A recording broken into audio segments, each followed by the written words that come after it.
Your coffee's really full, just so you know. Thanks.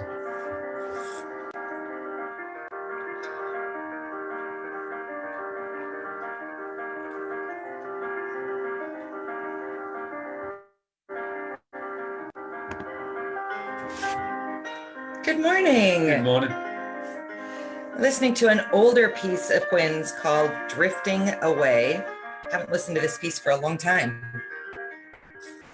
Let's see. Let me go in and phase it out.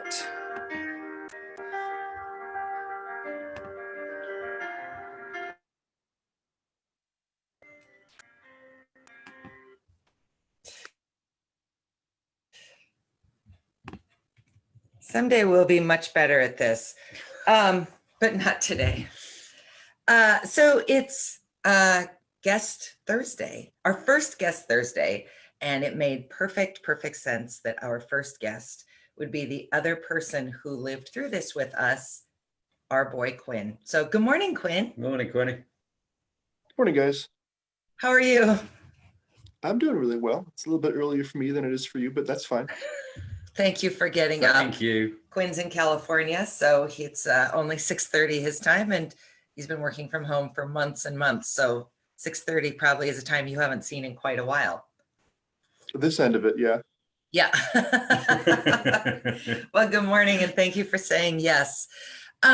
So Quinn, I think the big question that I had for you, is it correct that you, in 2017, you had just turned 21 when Maz went into rehab? Yes, because you were born in 1996.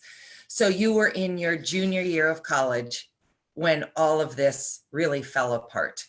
But that means you lived for a lot of years, like I did, like Maz did, with addiction in our household, whether we really knew it or not. And now you've had these 3.5 years post that. Can you just talk about what that was like from your perspective as the kid growing up, to have Maz go from what he was when we first met him to what he became by the time you kind of left for college? Sure. So, I mean, it was tough because I was growing so much over that period as well. So I don't really remember what Maz was like when I was 5 as much. I don't have like a super detailed Yeah. picture of him in my head. But throughout high school, I suppose, it felt more and more like you were kind of an anchor on just the household. When we'd go places, it always felt kind of stressful to get you going, or if we had to do anything, it was easier to just kind of work around you, it felt like. I've said that too. Yeah. I mean, the basement was really your zone, and like it was easier to just kind of let you do your thing in the basement. And so when we had to get you out of the basement, there was always some stress around that, I think. Yeah, that's a perfect way to say it. And just a reminder to anybody watching, there was never any abuse to Quinn or me. No. You know, we were never in danger. It was never anything like that. It was just what Quinn said. It was stressful and unpleasant is the word that I keep using. Just not easy. And one of my favorite Quinn stories early on when we met Maz, we were in the car. I'm sure you weren't even 6 yet. And you said to me, you know what I like about Maz? And I said, what? And you said, he's a yes man. To you. It's a good 5-year-old phrase to use. I know. I said, what does that mean to you? And you said, it means when I say to him, Maz, you want to play Legos? He says yes. Or if you say, Maz, should we go to Buffalo State Park? He says yes. I really like that. And I think for me, that lived in the back of my mind, that he went from being a yes man to a no. Everything was a no. And I just kept trying to figure out how to get back to having somebody who wanted to engage in things, whether it was something little like Lego building or something big like, gosh, should we plan a trip? Should we go do these things? You know, whatever. None of that was easy. So can you talk about then what it's been like in these years since for you? Yeah, it's completely different. I mean, it's like having someone go from kind of an impediment in your life to an absolute ally and an asset, which is great. It's really nice to have like an extra resource where previously, I mean, it was kind of there. I mean, Matt, you've always been like the intelligent person. You've always, Yes. you're always like, you're always the intelligent person that you are, but that wasn't ever really paired with the emotional intelligence that you have since you've become sober. And that's a big part of it because I mean, you can have intelligent people in your life, but it can be such a pain to access that intelligence that it's not worth it. And you've made it so much more enjoyable to access it that it's it's now worth accessing it. Whereas previously it was kind of just worth figuring stuff out on your own or not really approaching it. Mm, that's such an interesting perspective, Quinn, and I think can only come because you've got a little bit of distance from it too. You know, you haven't, you're not here day in and day out. Yeah, I mean, I really saw because I wasn't physically there when Maz was in rehab. I I wasn't there for the arc. I mean, it was quick, from what I understand of going from pre-sobriety to post-sobriety of the temperament change. But I really, it was like this binary switch for me because I was there when it was bad, and then I was gone for a semester, and then Yeah. I was back again for spring break maybe or for um, the end of the semester, and it was completely different. Yeah, yeah, and it was for me too. You know, he went into the hospital February 1st, one person, and came home March 15th, a completely different person. I suppose, yeah, I Um, suppose pretty binary for you too. yeah, absolutely. Even though I was in that 6-week arc with him. Mhm. Um, so will you just talk a little bit about, do you remember the dog walk that I referenced to you after you and he had worked on the cork floor?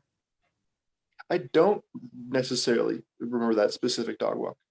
Well, that's okay. I'll just tell this story because I think it really confirms what you're saying now with this hindsight view. So I'm almost certain that this has to have been the end of the semester. I think you two do you think that you put that flooring in May?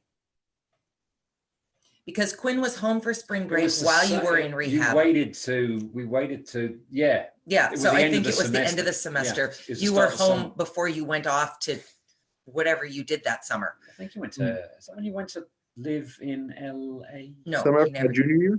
No, in New York. Yes, after your junior year, babe. That would That have must have been been the science camp. Yeah, so that's Science when you camp. went back to be a counselor. So you were home Oh. for a little bit of time. So we're walking the dog. You and I are walking Lily one night after you've put in 2 or 3 days of laying down a cork floor in our basement with Maz. And you and he had a long history when you were little of fixing stuff. Sure. Fixed the washing machine, you fixed the car. I mean, lots of things. And you I'd said to always me, let Matt get started with those, and if he had questions, he could come to me as a child. Luckily, he rarely did. So. Yeah. But you said to me on this walk how much fun you were having working on this cork floor project and that you had forgotten that Maz mattered. Hmm. And that really does just speak to what you just said. It was easier to leave him in the basement, to just work around him than to try to prod him into being productive or being enjoyable or being easy. And I just, you know, as a parent, particularly in a stepchild, step parent situation, you carry a lot of guilt as the biological parent that you put your child in this environment, because you didn't have to be in this. No. I mean, you did have to because you were young when we got together, but he's not your biological father. So I was so relieved to hear that you were getting the opportunity to sort of rebuild your relationship with him too, because he has been the primary father figure in your life, the great majority of your life, which is not to discount your dad, Sure. but you've lived with Maz. And so for me, it is an extra blessing that you and he have found your own relationship, because it's so important for children to have positive adult relationships in their lives. Even young adult children need that. So we wanted to bring you on because we know that a lot of the people who are watching these daily doses have kids in their lives, biological step, whatever, and they are dealing with the same guilt that I dealt with. And what I want to say to you is that if you listen to Quinn's assessment of this before and after, it's entirely possible to forge a new relationship. It doesn't mean that the old relationship doesn't linger, that it doesn't still live in your memory, but you can set it aside and enjoy something new and positive. And that is something to look forward to if you can figure out how to either help the person in your life who's an addict get sober, or as the addict, take that step. Did you know that your relationship with Quinn was so deteriorated when you were drinking? Not when I was drinking. It was one of the things I thought about. Those last couple of days when I was in the hospital before I went to Prairie St. John, it was my relationship with you and Quinn was definitely two things I was wondering about if I'd ever get back. Yeah. But I got to tell you, that cork floor, for those of you who listen, if you ever have a cork floor project and you think it terrifies you, I would suggest trying to arm yourself with a Dremel, a hand miter saw, and Quinn Del Val's math brain, and just bond with him putting down a cork floor, because it was absolutely fantastic. We went out to lunch to that Indian on 25th Street, covered in cork dust. Didn't care, I like to tidy it. We just went for lunch. It was brilliant. We had a fantastic. Those were two fantastic days that I think helped me more than I think helped you, Quinn, because it helped get my purpose back, I think. Yeah, I mean, it was a good thing to physically work on a project that was kind of challenging, I suppose, but also it was a real test of like, hey, how's this going to go? How are we going to do here? Because we had to spend some serious time together. We had to collaborate. It couldn't just be one person sitting on the couch. Well, the other person did the work. Worked hard, and you worked out some really interesting. Because I remember there was one point I suggested doing something, and you looked at me and said, "That's good, but we need to do the exact opposite." And the exact opposite worked perfectly. I'm sure there were also instances where I had suggestions and you had better ones as well, and it was really nice. I remember your ones because they were great. Well, it was really nice to have that collaboration.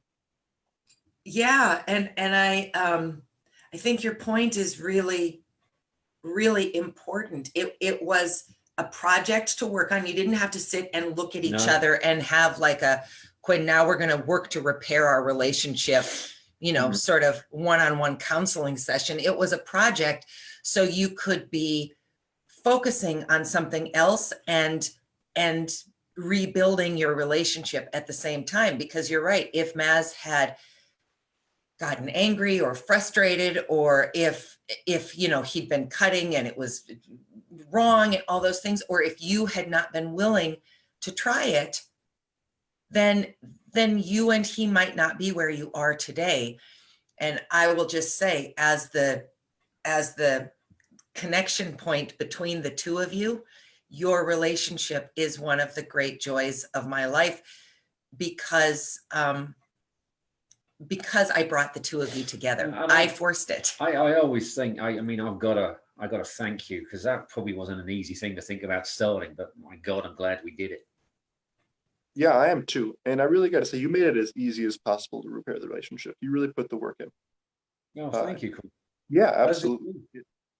I did some work, I guess. I don't feel like I did much. I just Well, showed you up. showed up. Yeah. You wouldn't have had to show up. You could have just said, screw it. He's been a jerk for years. I'm not doing it. You I were don't willing need to see if there was a second chance available. So that's what I'm thanking you for more than anything. Sure. Yeah. Well, I was happy. Yeah, so to our audience, if you've got kids, I know, because I've had conversations with some of you, that you have kids who are ready to throw in the towel and be all done with the addict in their lives.